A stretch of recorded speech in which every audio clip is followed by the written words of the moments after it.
जय हिंद दोस्तों, welcome to the dream school. आज का हमारा टॉपिक होगा विराम चिन्ह। जितने भी विराम चिन्ह है ना, सबसे पहले हम उन्हें देखेंगे कि इस विराम चिन्ह को क्या बोला जाता है।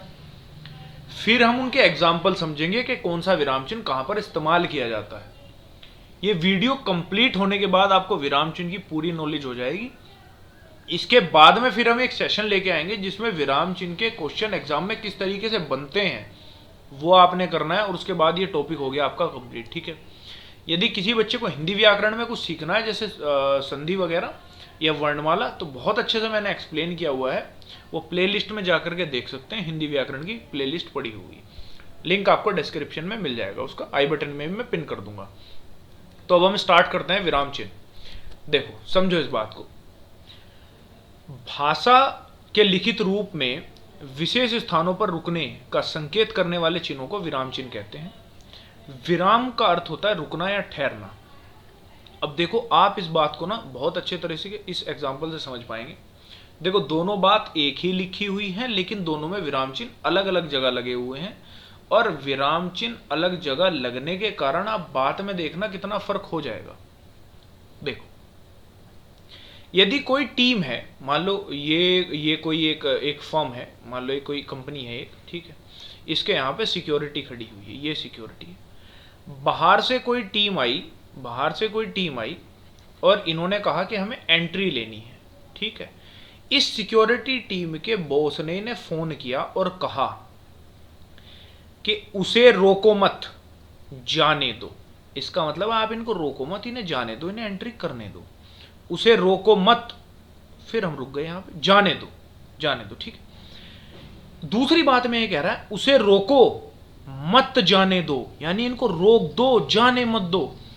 तो मात्र विराम चिन्ह के परिवर्तन से एक ही वाक्य में यदि मैंने विराम चिन्ह दो अलग अलग स्थानों पर लगाया, तो आप देख रहे हैं उससे एक बात कितनी बदल गई है। यहां पे परमिशन मिल जाती है और यहां पे तुरंत ही परमिशन मना हो जाती है। समझ में आ रही है ना मेरी बात? तो ये पावर है विराम चिन्ह की। तो हम लोग सबसे पहले जानते हैं विराम चिन्ह कितने हैं, किसको क्या नाम दिया जाता है, फिर हम देखेंगे उनके इस्तेमाल के बारे में। तो आप देखो, ये सारे विराम चिन्ह मैंने यहाँ पे लिखे हुए हैं, एक टेबुलर फॉर्मेट में मैंने आपको दिया है। कामता प्रसाद गुरुजी ने बताया कि विराम चिन्हों की संख्या होती है जी 20। इन्होंने इनको लिया कहाँ से? तो इंग्लिश भाषा से इनको लिया था।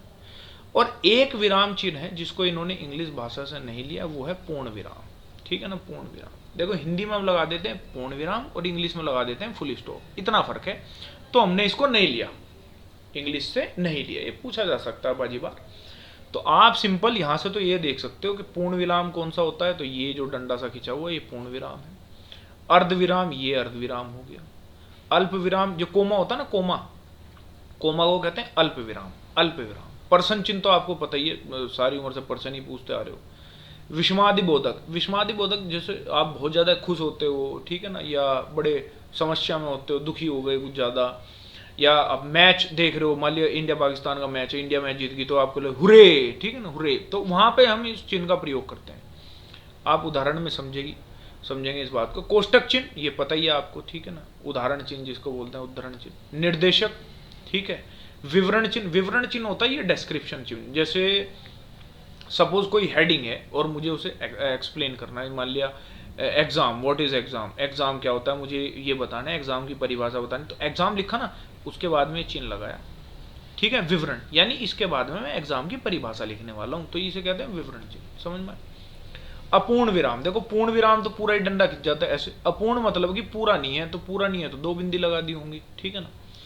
उसके बाद योजक चिन्ह, ठीक, ये योजक चिन्ह है, ये जो डैश लगा देते हैं, जैसे सुख और दुख, तो ये डैश लगा दिया बीच में, सुख दुख। कोष्टक आपको पता ही है, ब्रैकेट, ठीक है ना।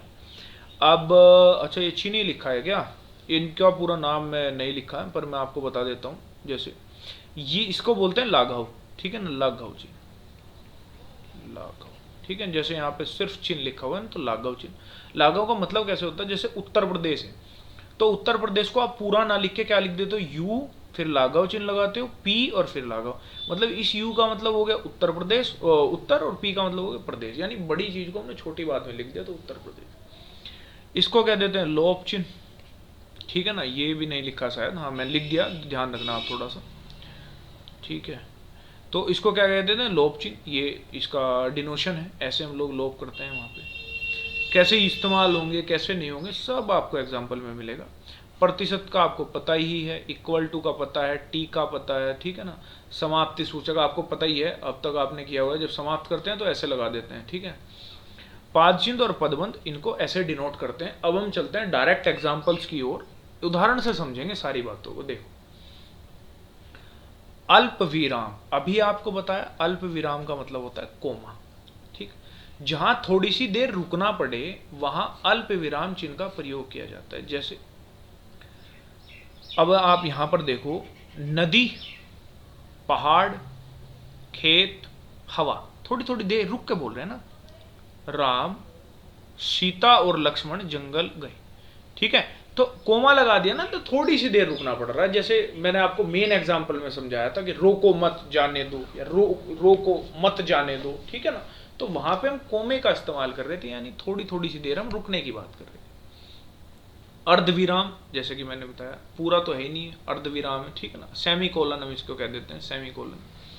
इसका मतलब क्या है, जहां अल्प विराम की अपेक्षा कुछ अधिक देर तक रुकना पड़े वहां अर्धविराम चिन्ह का प्रयोग किया जाता है। देखो मैं यहीं पे समझाता हूं।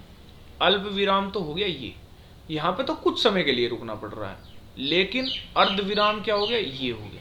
यहां पर कुछ ज्यादा समय के लिए रुकना पड़ रहा है, रुकना तो दोनों में ही पड़ रहा है, समय की बात है, इसमें कम समय लग रहा है, इसमें ज्यादा समय लग रहा है। जैसे सूर्यास्त हो गया, अब हम रुके। लालिमा का स्थान कालिमा ने ले लिया, समझ में आ गई बात, यानी कि कुछ ज्यादा समय हमें रुकना पड़ता है वहां पे, ठीक। दूसरा एग्जाम्पल देखते हैं, सूर्य उदय हो गया, चिड़िया चहकने लगी और कमल खिल गए, यानी कि सूर्यास्त हो गया, उसके बाद हम रुके और देखो चिड़िया चहक भी रही है, चिड़िया चहकने लगी और कमल खिल गई। समझ में आ गई बात, यानी कि दोनों में क्या है, समय का फर्क है, समय का, एक में कम समय रुकना पड़ता है, दूसरे में ज्यादा समय रुकना पड़ता है। आगे बढ़ते हैं, यहां देखो प्रश्न चिन्ह। प्रश्न चिन्ह तो आपने वैसे भी अच्छे से पता ही होगा, जब भी हम किसी से कुछ प्रश्न पूछते हैं ना, प्रश्न चिन्ह का प्रयोग प्रश्नवाचक वाक्यों के अंत में किया जा सकता है। जैसे वह क्या लिख रहा है, आपको पता ही नहीं है, आप तो पूछ रहे हो ना उससे, वह क्या लिख रहा है, तो प्रश्न पूछ रहे हो। ताजमहल किसने बनवाया, अब जिसको नहीं पता पूछ रहा है वो, बताओ भाई किसने बनवाया, तो प्रश्न चिन्ह, ठीक है। फुल स्टॉप या पूर्ण विराम, और मैंने बताया था आपको यही एकमात्र चिन्ह ऐसा है जिसको हमने इंग्लिश भाषा से नहीं लिया है, ठीक है। तो ये बात भी आप छोटी सी ध्यान में रख सकते हैं। वाक्य में समाप्त होने पर पूर्ण विराम चिन्ह का प्रयोग होता है। जैसे इंग्लिश में हम कोई वाक्य लिखते हैं ना, कुछ भी लिखते हैं तो वहां क्या लगा देते हैं, फुल स्टॉप लगा देते हैं। ऐसे ही यहाँ पे क्या कर देते हैं, पूर्ण विराम लगा देते हैं। जैसे राम घर जाता है, ठीक है, राम घर चला गया, पूर्ण विराम लगा दिया। आगे देखो, पेड़ से हमें फल प्राप्त होते हैं, ठीक है, वाक्य कंप्लीट हुआ, तो जैसे ही कंप्लीट हुआ हमने पूर्ण विराम यहां पर लगा दिया। समझ पा रहे होंगे आप बात। आगे देखते हैं, उपविराम, उपविराम, ठीक है ना। उपविराम मैंने बताया था आपको, ये है उपविराम, ठीक है, कोलन जिसको बोलते हैं, सेमी कोलन हमने पहले पढ़ लिया। उपविराम, जब किसी कथन को अलग दिखाना हो तो वहां पर उपविराम का प्रयोग किया जाता है। जब किसी कथन को अलग दिखाना हो, कैसे, उदाहरण समझते हैं। प्रदूषण, अब यहां पे हमने क्या लगाया, कोलन लगाया, यानी उपविराम लगाया। एक अभिशाप है, ठीक है। द्वार विज्ञान, फिर इसको हमें विशेषता दिखाना है तो ये हमने कोलन लगाया। वरदान या अभिशाप है, समझ में आ रहे हो ना बात।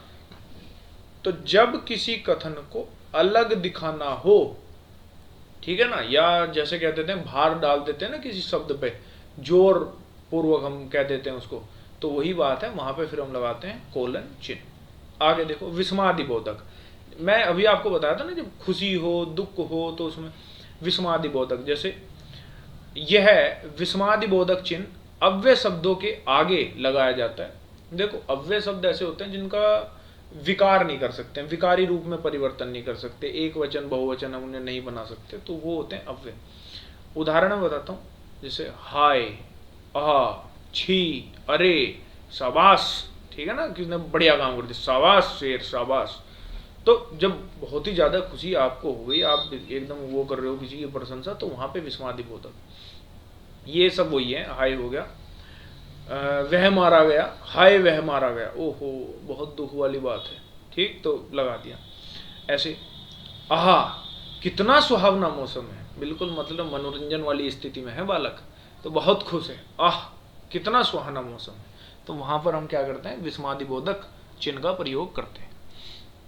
आगे देखो बात, निर्देशक चिन्ह जिसको डैश भी बोलते हैं, निर्देशक यानी जिसको डैश भी कहते हैं। देखो निर्देशक चिन्ह का प्रयोग विषम, विवाद संबंधी प्रत्येक शीर्षक के आगे, उदाहरण के पश्चात कथोपथन के नाम के आगे किया जाता है, ठीक है ना, कथोपथन के नाम के आगे किया जाता है।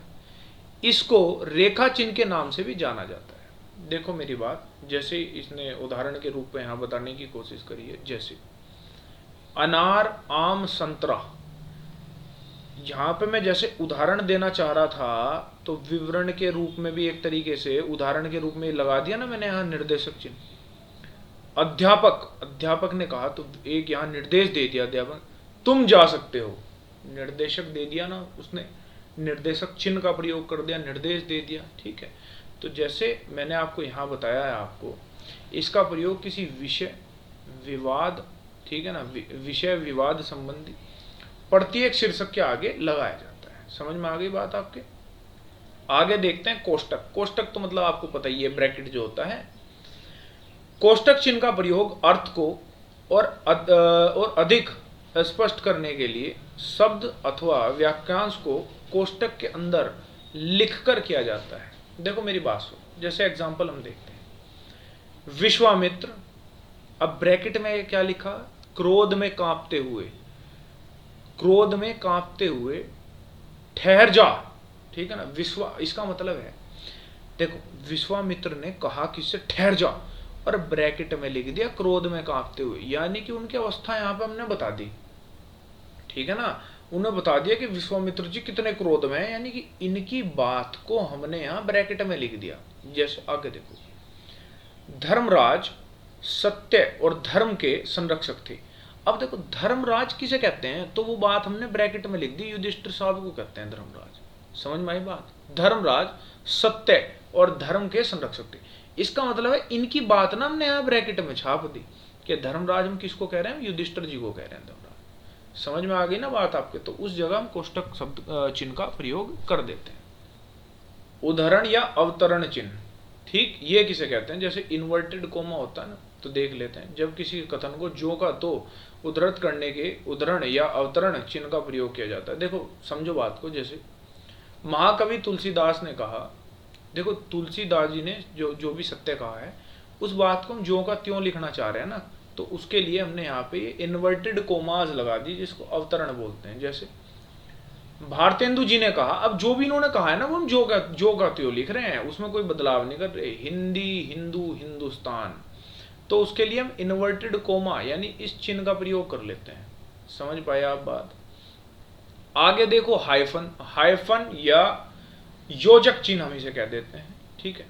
योजक चिन्ह का प्रयोग समस्त पदों के मध्य में किया जाता है। देखो ये जो समस्त पद है ना, आपने देखोगे एक समास होता है द्वंद्व समास, ठीक, उसमें आपने देखे होंगे सुख दुख, लाभ हानि, दिन रात, ठीक है ना, यश अपयश, तन मन धन, तो वहां पर योजक चिन्ह का प्रयोग होता है। जैसे एक अलंकार होता है रूपक अलंकार, वहां पर भी योजक चिन्ह का प्रयोग कर देते हैं, क्योंकि जो वाचक शब्द है ना विलुप्त हो जाता है वहां पे। समझ पाए आप बात? उसको जब वो चैप्टर करूंगा समझाऊंगा मैं आपको उस बारे में, ठीक है ना। सेम यहाँ पे है, तन मन धन के बीच में चिन्ह चिपका हुआ है, तो योजक चिन्ह है, ठीक है। आगे पढ़ते हैं हम लोग, लाघव चिन्ह। तो लाघव तो देखो मैंने आपको अभी स्पष्ट किया था, जब भी कोई हमें बड़ी फुल फॉर्म है ना वो छोटी करनी है तो लाघव चिन्ह लगाते हैं। जैसे आप समझो, अगर मैं लिखूंगा कहीं पे उत्तर प्रदेश, उत्तर प्रदेश, इसको इतनी बड़ी बात ना लिख के मैं लिख दूं यू, इसके बाद में लाघव चिन्ह लगाया, पी, पी के बाद में लाघव चिन्ह लगाया, तो बन गया उत्तर प्रदेश। समझ पा रहे हो ना?